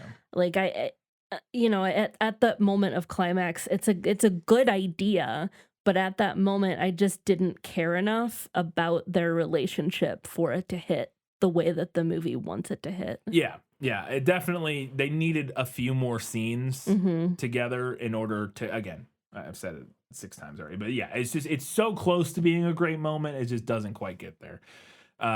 Last couple of questions. After Gurgi sacrifices himself, the cauldron starts like sucking everything back up or whatever, kind of get like an Ark of the Covenant type of moment here. And which I'm sure was at least some of their inspiration based on what's about happened to the Horned King. The Horned King goes to like he's like sees Taran near the cauldron and assumes he did something, is like, you jerk, and I'm gonna throw you in the cauldron. And he goes over there, but then the cauldron just sucks the Horned King in. Yeah. And there's this great moment where, and again, I was like, I don't know how they got away with putting this in a kid's movie. The Horned King gets like all the flesh ripped off of his bones, and he just melts and gets stripped. And again, it's very like Ark of the Covenant in reverse, or I guess not in reverse, I guess just in the same. But and he just like melts and gets all the flesh sucked off his bones, and then all of his bones get sucked into the cauldron, and it's super gnarly and cool. And I wanted to know if that happened in the book. And also, what is happening here? This is a note I have later. It was one of my main problems, is that because the movie is so short and it's so like just slapped together, I was unsure of like what I should be rooting for to happen here, or like what was happening, and if it was like, if we were winning. I was like, are we winning? Like, I don't know. Like, I couldn't tell, like when the cauldron starts sucking them up, and then I couldn't figure out why the cauldron sucked the Horned King in and not Taran. And I was just like trying to figure out what the heck happened here, and I was hoping you could shed any sort of light on it. I regret that I cannot because this doesn't happen in the book. The movie's cauldron lore seems to veer a little wild at the end there, and I'm not sure what exactly is supposed to be happening. In the book, when Elodie like climbs into the cauldron, it just like explodes. Basically, it bursts into pieces. It doesn't like suck anybody into it or anything. I understand why the movie did what they did. It's sort of the classic, like, the big thing shooting the laser into the sky. Yeah. When you do whatever you need to do to stop it, it sucks in all the evil things and it's the Jumanji and board game. Also, also the classic Disney, the hero didn't actually kill the villain. Right. The evil thing that he created kills him. Yeah. And I get it. And so like I understand why it's doing that, but I was a little confused at like, so why is it sucking him in? Why it seemed to be sucking Taran in for a minute, but then it just sort of stops sucking him in and then just takes the Horned King. Perhaps it was satisfied with the Horned King. Yeah, I guess that's what, it was just very interesting. I wasn't exactly, and I guess that does make sense. If it was sucking everything in, and then the Horned King gets close enough that he gets sucked in because he's trying to throw Taran in it, but then once he gets sucked in, the cauldron is like sated. It's like, okay, got the I'm full. Well, and it's just like it got the thing that kicked all this off, like the guy who started all this, the evil has been blah blah blah. Like I can see that there's at least some vague, hand wavy like magic explanation there that I can kind of get behind. Anyway, so and then also the castle, they escape from the castle collapses, gets destroyed by the cauldron as well. And then the cauldron, I guess, like, does it fly? I don't remember how they end up with it. How did Does it get it to like them? burst back out of the castle? That's what or I mean. I something? thought it would like explode, like the castle Yeah. explodes and It, like somehow it ends up on the it beach ends with up them. back with them. Yeah, somehow it ends up back on the beach with them, and the witches show up in the sky, and they're like, "Hey, we want our cauldron." Or no, they don't want the cauldron. Do they want the sword? No. No, they have the sword. They come in. They're like, They want the cauldron. oh, That's we'll right. take this off your hands. Yes. And they offer the sword in exchange for the cauldron. That's what it is. They're like, we'll give you the sword back if you want the cauldron. And this is where Taran gets his moment to realize, I don't need the sword. I don't want the sword. I want Gurgi back. And he basically barters. And they instead of trading the sword for the cauldron, he trades Gurgi for the cauldron. And Gurgi comes back. It's resurrected. Hooray! Happy ending. Any of that come from the book? No. Okay. Eladir's sacrifice does destroy the cauldron, like I said in the book, and there are no takebacks, so we do not get that character back. He's dead. Okay. I was fine with this ending. I thought, again, I think it's similar to the sacrifice moment. It just needed more time. Their relationship needed more time for us to care more about it. It's right on, for me at least, it was right on the verge of working. And maybe if I was a little kid, it might have worked well enough if I was, young. As it was, it just didn't quite land in the way I think the movie wanted it to. Which was a little disappointing. I was mixed, like, because I couldn't decide if I was like, okay, they're gonna bring Gurgi back. How do I feel about that? Like, I knew it was gonna happen before it even happened. Obviously, they're not just gonna kill this character. But I was thinking they should, because like the whole point is it's a sacrifice, right? And now they should not bring him back. Yes, I will say I think the movie tries about as good as possible to give us a good way of doing that, of bringing him back, which is Taran has to make this choice of giving up what he wants and making his sacrifice. And so his sacrifice brings back Gurgi. I get that. I think that works okay. And I also think that because the witches are so like sort of nebulously weird, powerful things that like, sure, they might have the ability to to bring Gurgi back to life. It all works okay enough. It wasn't like I wasn't like completely like rolling my eyes at the ending. It was just again right on that edge of like almost tipping over to being good, but just not quite. It's not quite. Like it's like right there. I was like, oh yeah, I can see where you're going for it. Didn't quite get there. All right, I have one question for Lost in Adaptation. Just show me the way to get out of here, and I'll be on my way. Was it lost? Yes, and I want to get unlost as soon as possible. A lot of my questions were already kind of hybrid Lost in Adaptations, but this one specifically was just one where I was like, I don't understand. I think I kind of understood it, but basically at one point, when he has all of them, when the Horned King has all of our adventurers captured and tied up, when he's doing the whole cauldron thing, he comes in and he's like talking to them all. And he's like, a pig farmer, a scullery maid, and a washed up bard, blah, blah, blah. And I was like, wait, a scullery maid? Isn't she a princess? And I'm like, okay, maybe he's just insulting her. But the thing that was confusing to me was that he accurately states the job/titles of the other people. They are a bard and a pig keeper, but then he calls her a scullery maid. And I'm like, wait, is she? I was like wondering if I missed something or if there's some backstory that this was a reference to or what. Basically, I was just trying to figure out, or if it literally is just him insulting her, like because she is a princess and he's just like, scullery maid, like whatever. I mean, I think he is insulting her, but it is a reference to something from the books. Because when Elanwy stays at Derek Caer Dalben, which she does like in between the events of the book. She's just like staying there with them. And she does do scullery maid type work while she's there. And then when Prince Eladir shows up, because he's an asshole, he calls her a scullery maid to insult her. Okay, so definitely a reference to that stuff, but he's just insulting her. Pretty much, yeah. It's not like an actual, because I was like, oh, maybe, and it made me think like maybe there's some deeper like story here of like, Yeah. oh, she's not actually a princess, like she was pretending to, you know what I mean? I was like, maybe, I some don't know. some deeper lore that Yeah. the movie just didn't go into Yeah, at all. I was like, that could be possible, or like maybe something that got cut. Like there was more explanation of how she was like pretending to be a princess, but actually wasn't, and like he's calling her out on that. But no, she's actually a princess. He's just being a jerk. So fair enough. He is the Horned King Skeletor dude. So all right, I'm done talking. It's time to find out what Katie thought was better in the book. You like to read?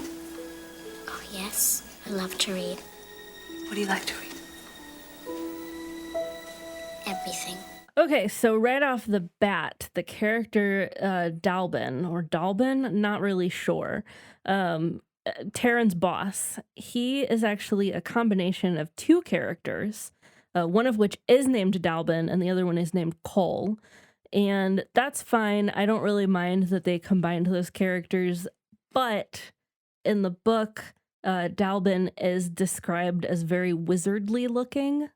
He has like a long, voluminous beard. Mm-hmm. And I kind of wish they would have stuck with that. Does he not have a beard? No. Okay, He looks like an old farmer, basically. fair enough. Dalbin in the book also has he has a lot of sick lines right up front in the book, but one of my favorites, and he's talking to Taran about how he hasn't seen very much of the world yet, and he has to like experience things in order to learn things and like learn how the world is. And he says to him, "You will very likely reach your own conclusions. They will probably be wrong. However, since they will be yours, you will feel a little more satisfied with them." Yep. This is an eternally true sentence. Yes. Yes. Taran, generally, I don't have a problem with Taran in the movie. They got his characterization is pretty close. He is impetuous. He's overeager. He wants to leave the farm and go do great things. I thought though he was a little more stupid in the movie than he is in the book. Like he's genuinely pretty dumb. Yeah, in the no, movie. he's yeah. I wasn't sure what the heck his plan was in the movie when he goes rushing into that castle. I was like, what He had in the none. world? And then he immediately falls off a ledge. Well, yeah, and because he gets had no captured. plan, Yeah. no plan, zero thoughts. Yeah. I get why the movie cut like a majority of the characters that are in this. One cut that I really lament is Queen Akrid, the evil queen. I thought she was really interesting. Imagine Galadriel if she were evil. Like, genuinely evil. Galadriel from that one, from the 2 minutes in the movie. From that one scene. Yeah. But like all the time. Sick. I'm into it. I was into it too. Another place that they go in book 1 when they're journeying is this like hidden mountain realm where this guy called Medwin lives. And this area is a little bit like if Rivendell were run by Radagast the Brown. So kind of like Tom Bombadil's place. Ish. Yeah. It's like this idyllic hideaway that's like an animal sanctuary. Yeah. Kind of like Tom Bombadil's cabin. Yeah. A little bit. Yeah. And they get there, and Medwin's like, "Oh, usually we don't allow people here, but we'll make an exception for you guys." And then he's like, "We can't go in the house right now because there were some bears over for breakfast." So he's like, "There were bears at breakfast, and you can imagine the state of things." Yes. Is what he says. But then another moment that I loved in this scene is later on when they do eat. They're eating like sandwiches or something. I don't remember. And at one point, Taran realizes that even though what they're eating tastes like meat, it's not actually meat. They're eating like veggie burgers, basically. Yeah. And he's like, "Wait a minute, this isn't meat." And Elanwe's like, "Of course it's not meat, you absolute dunce. Look around you." Yeah. Fantastic moments. When they go down into the realm of the fair folk, you have some notes about this later about liking the look of it. I do think the look of it is fun. I thought overall the scene was pretty uninteresting though. When they get down there, in the movie, all of the fair folk are just like tiny little candy colored fairies. Yeah. And It wasn't necessarily the fairies that I liked. It was like the rest of the ambiance of the scene. But yeah. But in the book, we have a lot of different like fae creatures represented. Like there are fairies and elves and dwarves and gnomes and like other things that Taran doesn't even recognize. Yeah. And they have an interesting conversation with the king, who is a little bit of a different character than he is in the movie. He's kind of like a bumbling kind of a guy in the movie. Like bumbling friendly. In the book, he's colder. He's more like he doesn't want them there. More like reserved and like protective and kind of like yeah, for sure, outsiders. Yeah. And there's a couple of lines that I liked. The king points out at one point, he says, Prydain belonged to us before the race of men came. So we're getting into more of those like kind of Lord of the Ringsy themes there. Yeah. And then Taran brings up like, well, Iran he's amassing this army, blah blah blah. We have to warn people, and the king says the fair folk will worry about Iran when the time comes. And Taran's like, the time has come. So he's my good sir. So he's Theoden. Yeah, kind of. It's like you're describing Theoden right now, where it's like we'll worry about him when we'll worry about it when he's on our doorstep. We're like, motherfucker, he's here. He's here. Yeah. I mentioned earlier the Gwythaints, the birds of prey that Iran uses as his spies. At one point in the Book of Three, the group comes across a young fledgling Gwythaint that's injured and like trapped in a bush. It can't get out. And some of them are like, we should kill it because it's gonna go tell Iran that we were here. He's gonna know. And he's gonna like send his warriors after us. And Taran is like, no, that's not right. So he frees it from the bush and like tends to its wounds, blah, blah, blah. And then the Gwythaint does like leave and they're kind of like, ah, shit. Yeah. It's going to go tell on us. Yeah. But it ends up paying off later on. At the climax to the book when they're doing battle and the cavalry shows up and it turns out that this Gwythaint went and told Prince Gwydion where they were and basically betrayed Iran to help them because they helped him. Nice. So I thought that was nice. In book 2, we meet a crow whose name is Caw. I like that because of course I do. Yes.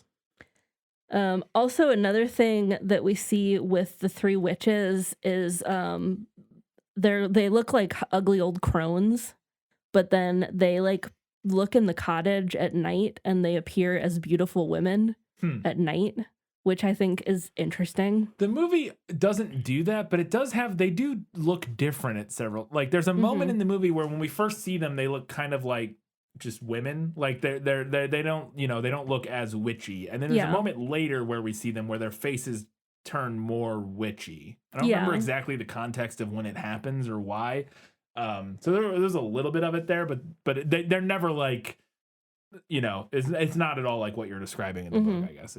But there's at least maybe some allusion to the idea that their appearance changes based on something. And then it's another little detail that I think with the right adaptation could be just like really unsettling. Yeah, definitely.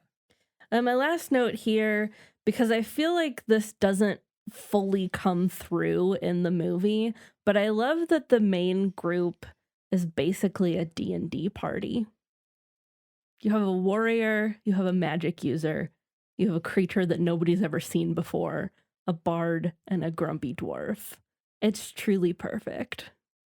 There's no grumpy dwarf in the movie, is there? Dolly, the little fairy guy. He's a dwarf in the book. Gotcha. And he is part of the group for most of the time. Yeah, you definitely don't get that as much in the movie. I mean, you definitely see them as kind of like a band of companions. Obviously, they will literally walk into the sunset at the end of the movie to get like arm in arm. But like you said, Elenwe doesn't really use magic. Yeah, not really in the movie at all. Gurgi obviously is Gurgi. the bard doesn't really do anything bard. Yeah, he has he his really harp doesn't. at one point and like it, but he never plays it, I don't think. Or he has it and like strums it once maybe, and then the string bursts when he's lying to one of the witches or whatever. Yeah, it definitely doesn't kind of come together in the same way. Again, there's little bits of it, but I could definitely see how the book could do a lot more with it. So all right, time to find out what Katie thought was better in the movie. My life has taught me one lesson, Hugo, and not the one I thought it would.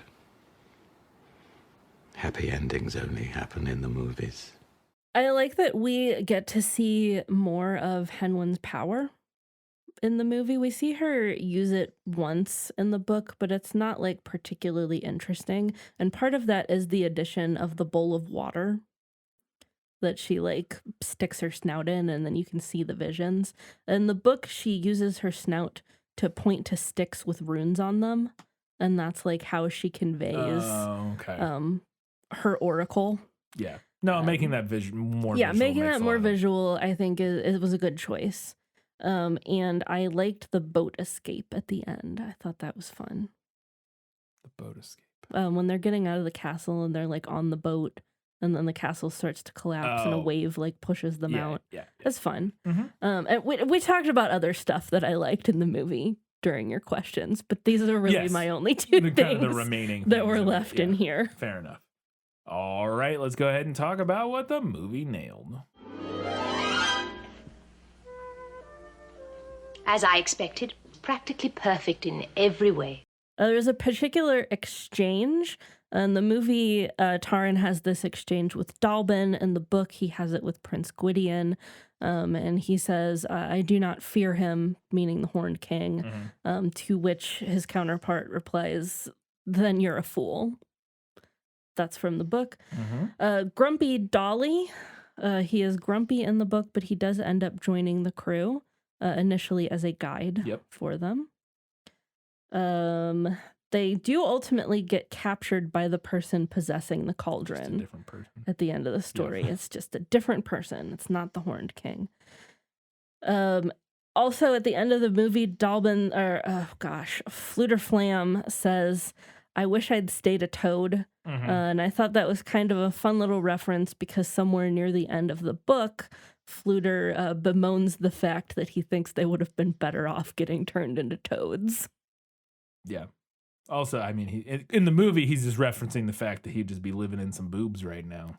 True. That's what he's saying. I wish I'd stayed a toad. Just lived in that witch's cleavage for the rest of my life. But, oh, what a strange movie. All right, we've got a handful of odds and ends before we get to the final verdict.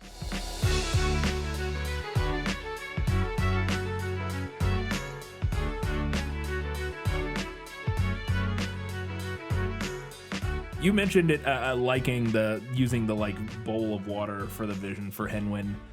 I like that too, but I also really liked when they do that, when we get the shots of Taran and Dalbin, the lighting on their faces and stuff. I thought in that scene looked super cool. Yeah, like the way the like shadows and light, which this movie plays a lot with shadows and light in a way that I feel like some of the earlier animation like Disney stuff hadn't quite done, or at least some of this like Robin Hood and stuff that we'd done didn't do anything like this. We're playing with like shadows and like intense lights and stuff that looks really cool. And part of that might be playing in like layering in with CG and stuff. I don't know, because again, some of the effects in this movie were CG or some rudimentary forms of like computer graphics and stuff like that. But yeah, I thought that was really cool. Yeah, I think there's some cool like technical and animation stuff throughout this film. Yeah.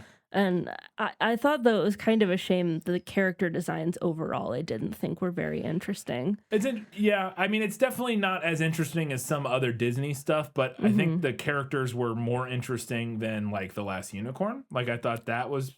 but I thought this movie was just way cooler than a lot of the Disney movies that we've done recently on the podcast, like, from this era. Obviously, from a little bit before this era, I guess.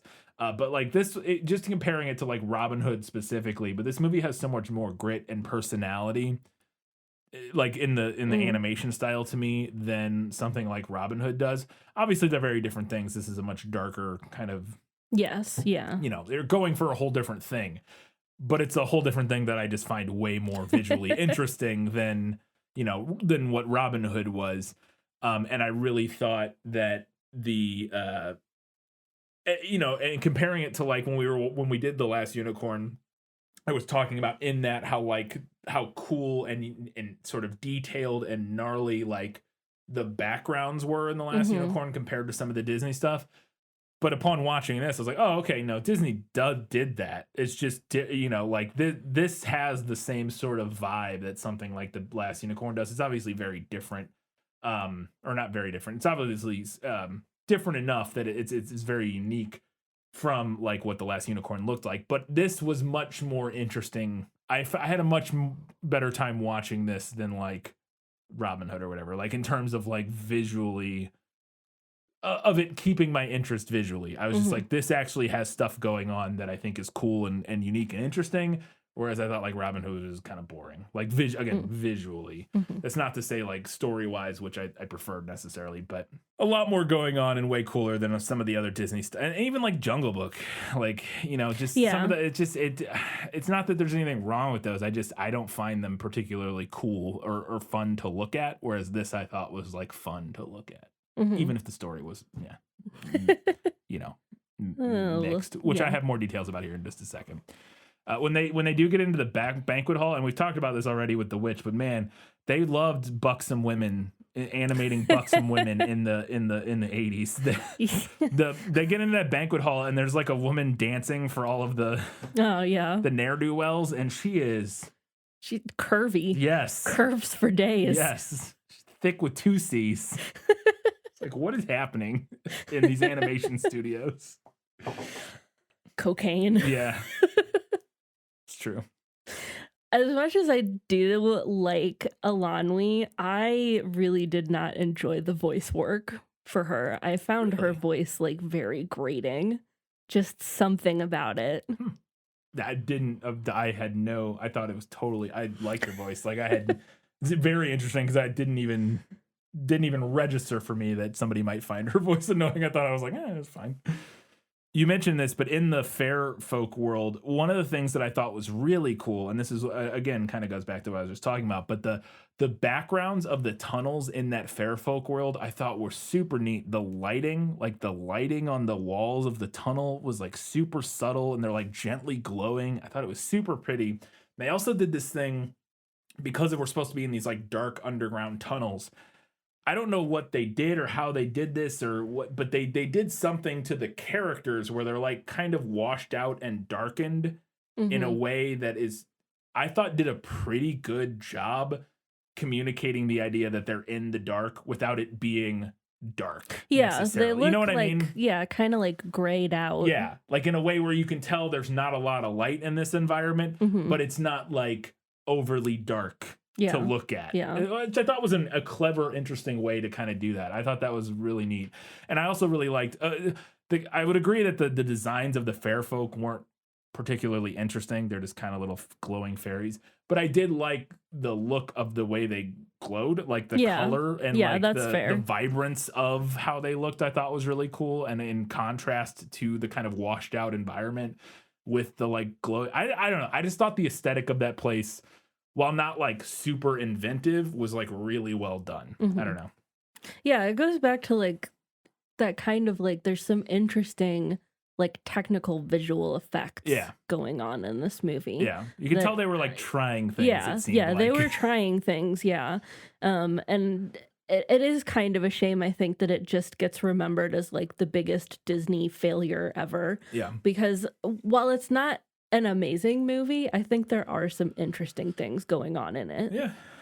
I will say, and this is probably my biggest critique, and it's kind of sums up my whole issues, and I have a thing that ties in here in just a second, is that it feels very similarly truncated and rushing at a breakneck pace in the same way that The Last Unicorn did. In the way that like I can tell there's a lot more to this story that we're just not getting, and we're just kind of rushing through highlights to get to the end in 80 minutes. Yeah, and it's one of those things too where this one it's like, I don't know why they thought it only needed to, like, kids will watch an hour and 40-minute video or like movie, you know, it can be an hour and 40, an hour 45. Like, I get not wanting a 2.5 hour long movie, but it doesn't have to be an hour and 20 minutes. You can make it a little bit long. And I think even just adding 15 or 20 minutes to this movie would have made a world of difference in terms of being able to give us a few more small scenes with characters, which I'll get to here in just a second. But I did say that my point with this is that it feels similarly truncated and sort of like glossed over in the way that The Lost Unicorn did. But I did find myself enjoying watching it more than I did The Lost Unicorn. And I think the main reason for that is that the characterization felt a little bit stronger. I liked the characters in this more than I did in The Last Unicorn. Like, I just didn't really care about most of the characters in that very much. Whereas in this one, I felt like even though they're rushed and they're not perfect by any stretch, and especially the interactions between characters could have used a lot more fleshing out, again, which I'll talk about here in a second, I still think that the characters at their base are, maybe they're so archetypal or something about them I was able to like latch onto and enjoy the journey they were going on more so than I was in The Last Unicorn. I still didn't really like either of these movies. Like, I wouldn't say either of them are particularly good movies in terms of like being a satisfying story to watch. But I did enjoy watching this one slightly more than The Last Unicorn, just like a little bit. But they are kind of similar, I think, in adapting, big sweeping fantasy stories into much shorter films and not doing a great job at it. Yeah. So it was similar. I was thinking about, while we were watching this, another thing that people say about this movie is about how dark it is, especially for a Disney movie. Yeah. Like you mean like thematically Yeah, like dark. thematically dark. It's scary. Yeah. Right. And I was kind of thinking about that because there are a lot of Disney movies where very dark things happen.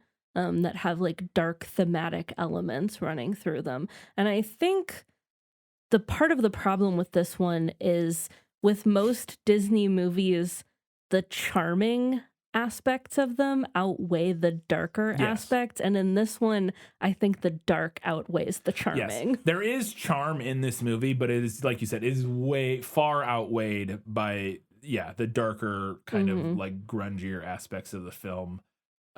Because there are moments that I really liked and found endearing, and I did like Gurgi. I could see him being a polarizing character for people. Yeah, for sure. I can totally understand why that would be the case. I liked his character. I just wish we had more of it, and that was my biggest problem with the film, is that the big moments don't get enough time to breathe. And again, my biggest example that I already talked about, so I won't go into too much, is like Gurgi sacrificing himself. You can tell this is supposed to be this big epic moment at the end. This is the emotional high point. The emotional climax. And not only did we not build up enough to this moment, like that's one thing, which is like kind of the main thing, is that we didn't have enough of Gurgi and Taran's relationship and the falling out, and so I just don't think the movie did quite a good enough job building up to this moment. But then on top of that, which is maybe even a greater crime or maybe a less understandable crime, I don't know, is that the moment itself is not big enough. Like it's not, it doesn't take its time enough. Like the moment where, like the line where Gurgi says, whatever the line about not having friends and him having, like, is a good line, but all of that, the whole interaction with him and Taran up there on the diving board above the cauldron all felt like it played out in like 30 seconds or less. And I'm like, this should be a big the music should swell, and the music does swell to some, but like this should be the moment in Lord of the Rings where Gollum and Frodo are standing, at the whatever, like, or Sam and Frodo are having their discussion in the fires of Mount Doom, and he's like, throw it in the fire, blah, blah, blah. Like, this should be the big moment. You should dwell on this. You should let this breathe. You should give us this big spectacle moment. And it just felt like it was just like, we gotta get to the end of the movie, so we gotta go. Like, racing immediately into the cauldron, sucking everything into it. And it's like so. Yeah, not only did we not build up to this enough, even when we got to it, we didn't give it enough time to be this big epic moment. And then on top of that, that's even compounded even more by the fact that I'm not even sure what the rules are or what the goals are. So I was unsure how to feel about the big moments. like, especially at the end, I was like, are we winning? Are we losing? Like, Birdie sacrificing himself, I get, okay, that's going to destroy the power of the thing. But then after that, I was like, okay, but now what's happening? Yeah. He stopped it, but like, it's sucking Taran in, but it's not. But then now the Horn King shows up, but what was he even doing? Wasn't he going out with his? It just all felt like this weird. I was unsure in the whole like denouement of the big moment in this film of like what I was even rooting for to happen. Like it felt to me a little bit like they didn't know quite how to wrap it all up. Yeah. And I think that just robs it of a lot of the catharsis that you're looking for, is because I was just like unsure of. I think that's the thing. I'm like, okay, when do I know that our heroes have won? Mm-hmm.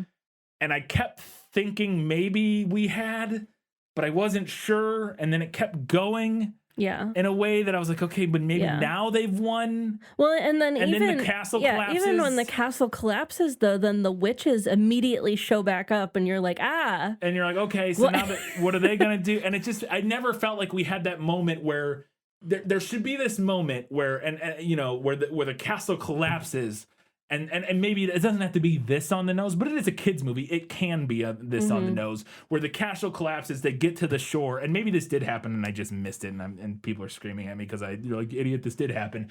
Where one of the people turns to the other one and goes, "We did it," or so, like, and we get this like exhale, like I needed this moment of like, okay, we've done it, we've like something, and it just felt like it didn't. I just felt like it kept like kind of like subtly dragging on and never giving me the catharsis I was looking for. And that was like really one of the things that at the end of the movie I was like, okay, this is a weirdly constructed ending. I don't know. Anyways. Yeah.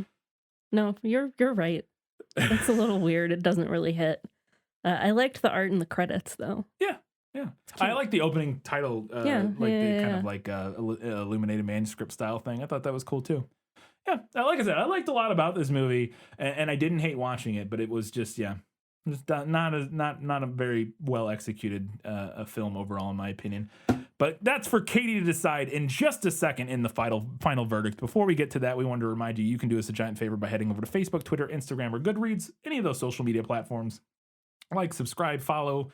Do whatever you got to do to see our posts, interact with them, comment on them, tell us what you thought about the Black Cauldron, and we will talk about it in the next prequel episode. We will read your comments. We will give our opinions on what you had to say. We'll have a fun little back and forth. It's a ton of fun. Also, if you can do us a favor, head over to iTunes or Stitcher or anywhere, wherever you're listening to us. If you can give us a rating and a review, do that. Drop us a 5-star rating. Drop us a nice little review.